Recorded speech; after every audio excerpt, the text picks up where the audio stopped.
राजा मानधाता एक बार वशिष्ठ मुनि से पूछते हैं कि मेरे उद्धार के लिए कौन सा व्रत मुझे करना चाहिए। तो वशिष्ठ मुनि जो कि सूर्यवंश के गुरु हैं, वो ये कहते हैं कि ये अम्ल की एकादशी अभी जो आने वाली है, इसका आप पालन कीजिए और 1000 गायों के दान करने से भी ज्यादा शक्तिशाली ये एकादशी का व्रत है।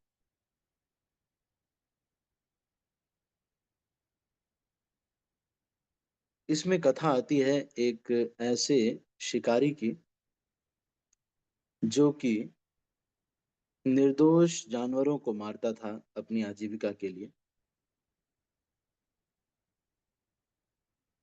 उसने इस एकादशी का व्रत करके भगवान के चरण कमलों में प्रेम और भक्ति प्राप्त की थी। वैदिश नाम का एक राज्य था जहाँ के जो नागरिक थे वो वैदिक ज्ञान से बहुत ओतप्रोत थे और साथ में शारीरिक शक्ति और बुद्धि थी। कोई भी उस राज्य में नास्तिक नहीं था और कोई भी पाप नहीं करता था। इस राज्य के राजा पाश बिंदुक ये सोम वंश के या चंद्र वंश के राजा थे।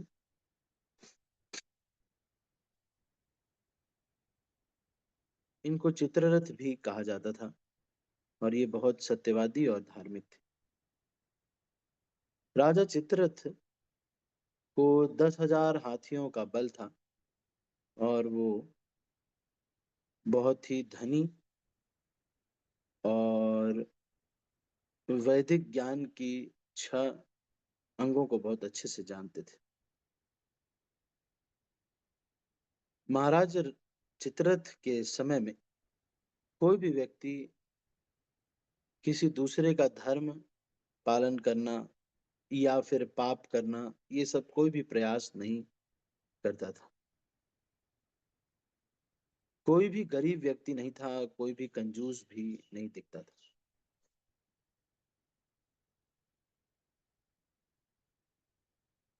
सारा राज्य रोग से मुक्त था, सभी स्वस्थ थे। सभी लोग भगवान विष्णु की उपासना करते थे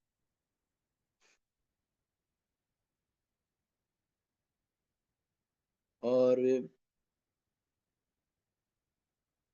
वो सब लोग 2 बार एकादशी का व्रत रहते थे।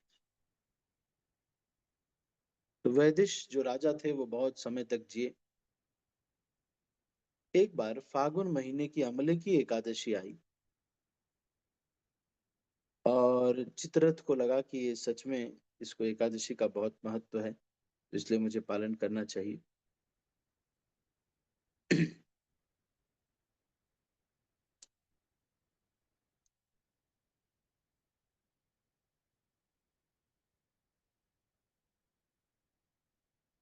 वहां पर फिर उस व्रत का पालन करने के लिए राजा ने भगवान विष्णु की उपासना की और आंवले के पेड़ के पास जा करके उस आंवले के पेड़ को जल इत्यादि दिया।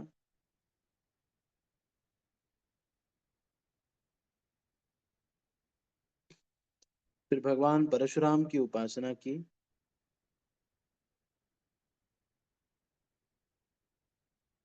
और उस अमलकी वृक्ष को, जो कि ब्रह्मपुत्र है, उसको कहा कि तुम सारे पापों को नष्ट कर सकते हो। भगवान रामचंद्र ने भी इस व्रत को रखा था, इसको उपवास किया था और इस अमलकी की पूजा की थी। जो भी अमलकी वृक्ष की परिक्रमा करता है से सारे पाप धुल जाते हैं। इस तरह से प्रार्थना करते हुए उन्होंने उस वृक्ष की उपासना की थी। फिर रात भर उन्होंने कीर्तन किया और एकादशी का व्रत किया।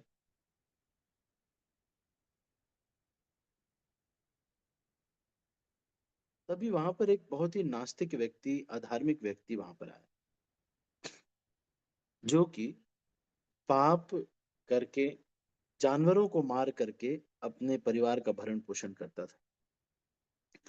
बहुत थका हुआ था, बहुत पाप करके करता था वो। तो राजा ने देखा, उस शिकारी ने देखा कि राजा और उसका जो प्रजा है वो बहुत सुखी है।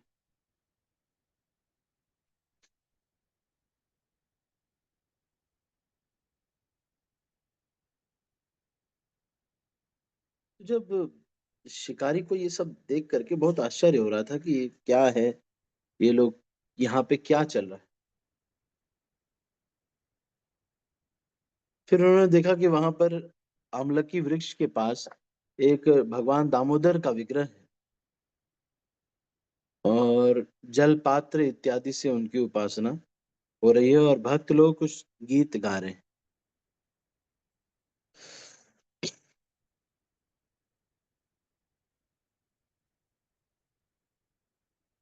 तो रात भर वो इस महोत्सव को देखता रहा, कीर्तन को देखता रहा, और भगवान के गुणगान को सुनता रहा।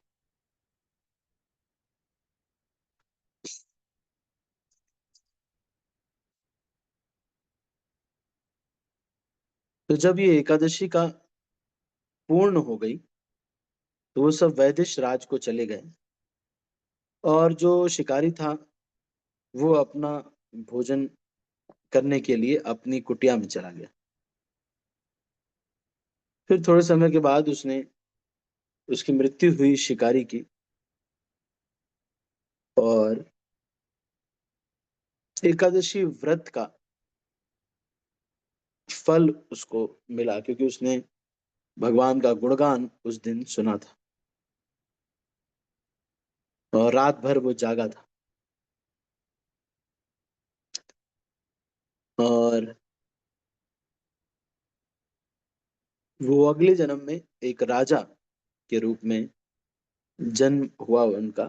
उसका नाम था वसुरथ, राजा विदुरथ के बेटे के रूप में। जयंती नामक राज्य के ऊपर उसने राज्य किया। तो ये जो वसुरथ थे, ये बहुत शक्तिशाली राजा थे, और भगवान विष्णु के बहुत बड़े भक्त थे। वो अपने नीचे जो भी प्रजाजन थे उनका बहुत देखभाल करते थे, लेकिन बस वो गर्व किसी के अंदर आ जाए, ये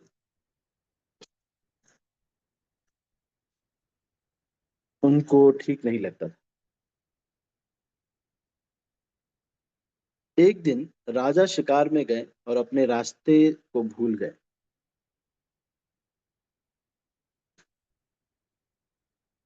तो एक पेड़ के नीचे वो रुके, बहुत देर के बाद थक गए जब, और वहीं पर वो हाथ की तकिया लगा करके, अपने ही हाथ की ऐसी तकिया लगा करके वो सो गए।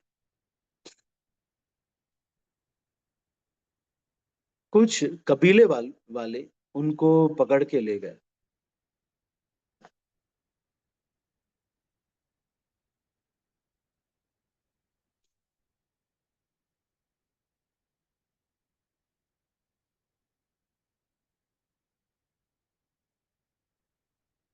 क्योंकि उनकी पहले से इनके खानदान से कोई दुश्मनी थी। तो वो सब इन वसुरथ राजा की बलि देने जा रहे थे।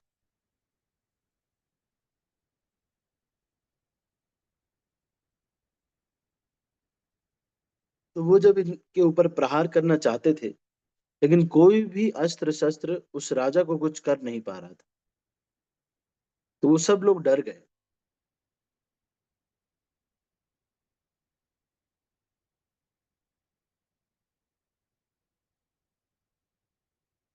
तभी एक सुंदर स्त्री आई, राजा के शरीर से निकली, और उन सब लोग इसको देख करके आश्चर्यचकित हो गए।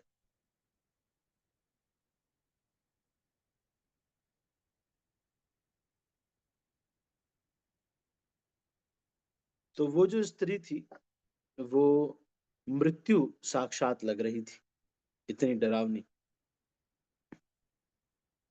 और उसने फिर सबको मार दिया जो कि राजा को मारना चाहते थे। फिर थोड़ी देर बाद राजा उठे, और राजा ने पूछा कि अरे किसने इन सबको मार दिया है, और कौन हो आप?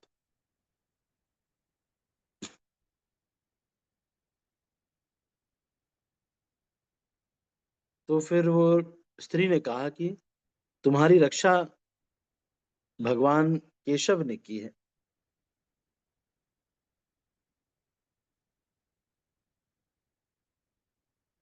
और मुझे उन्होंने ही भेजा है।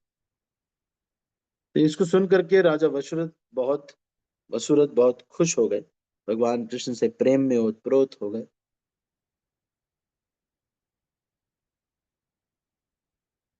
और फिर वहां से वो चले गए, और राजा दूसरे इंद्र की भांति वो राज्य करने लगे। तो वशिष्ठ मुनि इसको बताते हैं कि जो भी कोई इस एकादशी का पालन करता है, वो भगवान विष्णु का स्थान प्राप्त करेगा, भगवान विष्णु का धाम प्राप्त करता है।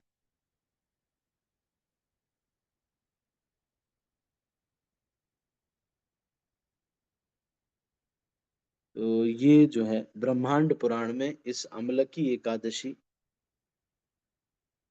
अगर आंवले का पेड़ आपके पास नहीं है, तो ये यहाँ पे बता रहे हैं कि आंवले के वृक्ष को या आंवले को ये जो है खाते हैं, और आज के दिन जो है आंवले के वृक्ष की परिक्रमा करते हैं। पर हमारे पास नहीं है, तो तुलसी की परिक्रमा करना यही हमारे लिए, और उनको दीप दिखाना, ये आंवला भगवान का रूप माना जाता है। ठीक है।